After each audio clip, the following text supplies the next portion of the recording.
اس وقت جو ہے مکہ مکرمہ سے کتنی عظیم سعادت کی بات ہے، مکہ مکرمہ سے حضرت ڈاکٹر سعید احمد عنایت اللہ صاحب ہمارے ساتھ موجود ہیں۔ ڈاکٹر سعید احمد عنایت صاحب جو ہمارے ساتھ موجود ہیں وہ عظیم شخصیت کے مالک ہیں، پوری دنیا میں ماشاءاللہ ان کی خدمات پھیلی ہوئی ہیں۔ امید ہے کہ وہ لائن پر ہوں گے اور ہم حضرت ماشاءاللہ حضرت ڈاکٹر صاحب السلام علیکم ورحمۃ اللہ۔ وعلیکم السلام ورحمۃ اللہ وبرکاتہ۔ ماشاءاللہ آپ سے جی بات کر کے بہت خوشی ہو رہی ہے، اور ہمارے پروگرام کو ماشاءاللہ 4 چاند لگ گئے اور بڑی برکت حاصل ہو رہی ہے۔ مکہ مکرمہ سے براہ راست ہمیں فیض مل رہا ہے، اور آپ کی شرکت نے اس پروگرام کی برکت میں کئی گنا اضافہ کر دیا ہے۔ حضرت ڈاکٹر سعید عنایت صاحب ماشاءاللہ مکہ مکرمہ میں مدرسہ سہولتیہ میں شیخ الحدیث کے درجے پر فائز ہیں۔ ختم نبوت پر آپ کی خدمات ماشاءاللہ پوری دنیا میں پھیلی ہوئی ہیں۔ بہت ہی عظیم محقق عالم دین ہیں، اور داعی کی حیثیت سے اور محقق شخصیت کی حیثیت سے ماشاءاللہ دین کی خدمات قابل تعریف دینی خدمات ماشاءاللہ آپ کی جاری اور ساری ہیں۔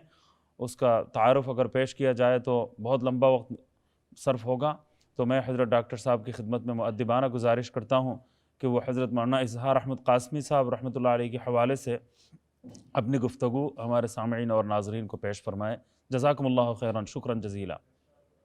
الحمد للہ وحدہ والصلاة والسلام علی من لا نبی بعدہ وبعد۔ یقول اللہ عز وجل وما هذه الحیاة الدنیا الا لہو ولعب وان الدار الآخرة لہی الحیوان وقال تعالی وکل نفس ذائقة الموت صدق اللہ العظیم۔ وقال النبی صلی اللہ علیہ وسلم اذا مات ابن آدم انقطع عمله الا من 3: ولد صالح يدعو له او علم ينتفع به او صدقۃ جاریہ او کما قال صلی اللہ علیہ وسلم۔ آج کی یہ مجلس جس عظیم ہستی کے لیے اور انہیں خراج عقیدت پیش کرنے کے لیے منعقد کی گئی ہے، وہ ان لوگوں میں سے ہیں جو اہل اللہ و خاصتہ، اہل قرآن، جنہوں نے قرآن کو اپنا مشغلہ بنایا۔ حضرت مولانا اظہار احمد قاسمی صاحب ان نادر اور چند دنیا میں ہستیوں میں سے تھیں جن کا مشغلہ صرف قرآن حکیم ہی تھا، اور ایک عرصے سے جب وہ افریقہ میں تھے، سرزمین دیوبند کا یہ سقوط جب سرزمین افریقہ میں گیا تو وہاں بھی انوار دیوبند کو پھیلاتا رہا، انوار قرآن کو پھیلاتا رہا، اور وہ معطر خوشبوئیں جو دارالعلوم دیوبند سے پھوٹ رہی تھیں فوار کی طرح، انہیں بھی معطر کیا افریقہ کو۔ پھر یہاں آئے تو یہاں کے فیض سے پورا یورپ اور خصوصاً UK فیض یاب ہوا۔ اب ایک نقطہ صرف ہم سب کو یاد رکھنا چاہیے کہ اگر ہم اپنے ان اکابر کا ذکر کریں، وَبِذِكْرِهِمْ تَتَنَزَّلُ الرَّحْمَاتُ، پہلی بات تو یہ ہے کہ ان کے ذکر سے ہم پہ رحمت نازل ہوتی ہیں، اور دوسری قرآن حکیم کی ایک نص ہے جس کو ہمیں یاد رکھنا چاہیے ہمیشہ، وَالَّذِينَ جَاءُوا مِن بَعْدِهِمْ يَقُولُونَ رَبَّنَا اغْفِرْ لَنَا وَلِإِخْوَانِنَا الَّذِينَ سَبَقُونَا بِالْإِيمَانِ وَلَا تَجْعَلْ فِي قُلُوبِنَا غِلًّا لِّلَّذِينَ آمَنُوا۔ تو دنیا کے اندر جو اہل ایمان زندہ ہیں، جب وہ اس دنیا سے جانے والے اہل ایمان کا ذکر خیر کرتے ہیں تو یہ ان کے ایمان کی اپنی نشان، ان کے اپنے ایمان کی نشانی ہے۔ تو اس اعتبار سے میں سمجھتا ہوں کہ ہم حضرت مولانا اظہار احمد صاحب قاسمی کو کیا دے سکتے ہیں، بلکہ ہم ان کے فیض سے خود فیض یاب ہو رہے ہیں کہ ان کے ذکر خیر ہمارے ایمان کی علامت ہے، اور ان کا ذکر خیر ہمارے لیے باعث برکت ہے۔ تو جس طرح نبی کریم صلی اللہ علیہ وسلم کا ارشاد ہے کہ ابن آدم کا عمل منقطع ہو جاتا ہے الا من 3، مگر 3 چیزیں ایسی ہیں کہ وہ عمل مستمر رہتا ہے، جاری ہے اور صح ہے۔ ان میں سے ایک یہ کہ کوئی علم انہوں نے چھوڑا ہو جس سے لوگ نفع اٹھائیں، تو اس میں بھی حضرت مولانا رحمۃ اللہ علیہ نے خیر القم من تعلم القرآن وعلم، خیر الکتب کی تفسیر انہوں نے چھوڑی، پھر وہ جو دروس دیتے تھے وہ انہوں نے چھوڑے، او ولد صالح یدعو له، اور پھر مولانا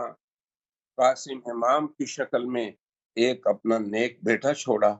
اور پھر یہ جو خیرات کے نام سے دنیا میں کام ہو رہے ہیں تو صدقہ جاریہ۔ تو اب آپ دیکھیں کہ ایسی عظیم ہستی کا ذکر ہمارے لیے باعث شرف ہے، اور ہمارے لیے، اور میں تو کہا کرتا ہوں مولانا کو بھی، اور بلکہ اب بھی آپ سب کو کہتا ہوں کہ جو مولانا کی قبولیت اللہ نے بخشی اس دنیا میں، مجھے یاد ہے کہ کئی سال پہلے ایک میں پروگرام ان کے ہاں کرنے کے لیے گیا، تو میں نے کہا حضرت یہ کام کیسے شروع ہوا؟ تو انہوں نے کہا آپ پہلے پروگرام کریں پھر بعد میں بتاؤں گا۔ تو پھر انہوں نے اس کی تفصیل بھی بتائی۔ میں سمجھتا ہوں کہ اس عظیم ہستی کا یہ فیض ہے، اور یہ فیض عام ہے،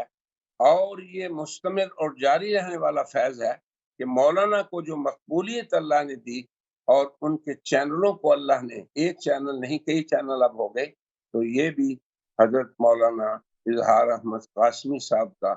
فیض ہے۔ اور پھر یہ بھی یاد رکھیں کہ ہمارے ہاں جو ہم نے اپنے اکابر سے سنا ہے کہ روح اسے موت نہیں، روح کے لیے بقا ہے۔ اب پھر روح جب جسم سے الگ ہو جاتی ہے